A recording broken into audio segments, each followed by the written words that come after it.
आज के वीडियो में हम देखेंगे कंप्यूटर फंडामेंटल का सेट नंबर 3। जैसा कि हमारे द्वारा पहले ही कहा जा चुका है, इस वीडियो से रिलेटेड मैं टोटल 100 प्रश्न लेके आऊँगा। मतलब कंप्यूटर फंडामेंटल का मैं 100 क्वेश्चन लेके आऊँगा, जो कि आपके एग्जाम के लिए काफ़ी महत्वपूर्ण होंगे।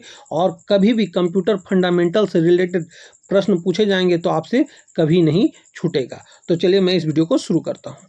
हमारा पहला प्रश्न है, कंप्यूटर को चालू करने की प्रक्रिया को क्या कहते हैं? तो कंप्यूटर को चालू करने की प्रक्रिया को बूटिंग कहा जाता है। हमारा अगला प्रश्न है, मॉनिटर की स्क्रीन की स्पष्टता को किसमें मापा जाता है? तो यह मापा जाता है रेजोल्यूशन में। हमारा अगला प्रश्न है, प्रिंटर की आउटपुट गुणवत्ता को मापने की इकाई क्या है? तो यह है डॉट पर इंच यानी कि DPI।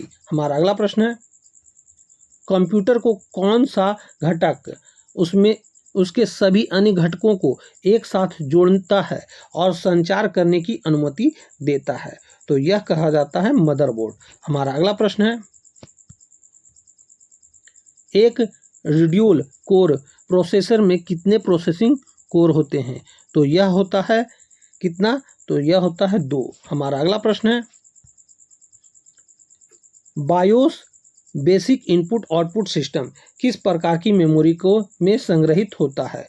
तो यह संग्रहित होता है रोम में, यानी रीड ओनली मेमोरी में। हमारा अगला प्रश्न है, बैंकों में चेक को तेजी से प्रोसेस करने के लिए किस इनपुट तकनीक का उपयोग किया जाता है? तो वह तकनीक है मैग्नेटिक इंक कैरेक्टर रिकॉग्निशन। हमारा अगला प्रश्न है, USB का पूरा नाम क्या है? तो USB का पूरा नाम है यूनिवर्सल सीरियल बस। हमारा अगला प्रश्न है, एक पेन ड्राइव में किस प्रकार की मेमोरी का उपयोग किया जाता है? तो वह मेमोरी का नाम है फ्लैश मेमोरी। हमारा अगला प्रश्न है, हार्ड डिस्क पर डेटा लिखने के लिए बने गोलाकार पथ क्या कहलाते हैं? तो यह कहलाता है ट्रैक। हमारा अगला प्रश्न है,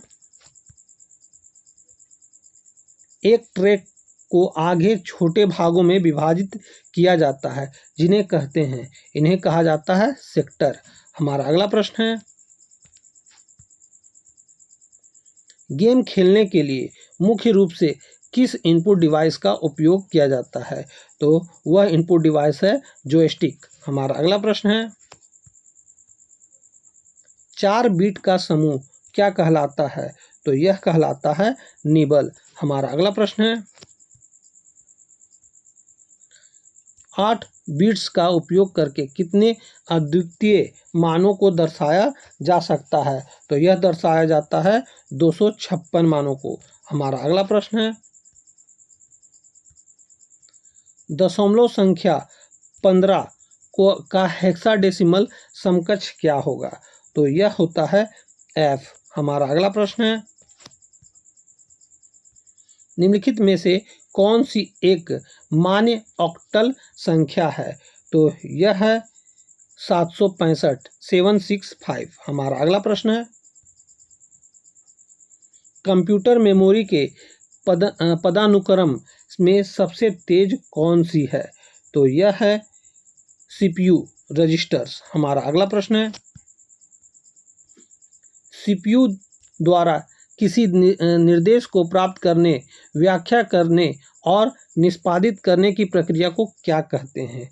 तो यह कहा जाता है इंस्ट्रक्शन साइकिल। हमारा अगला प्रश्न है, इनमें से कौन सा समूह बाकी से अलग है? तो इसमें से भिन्न कौन है यह बताना है। तो यहाँ मॉनिटर भिन्न है, ये आउटपुट डिवाइस है, बाकी सब इनपुट डिवाइस है।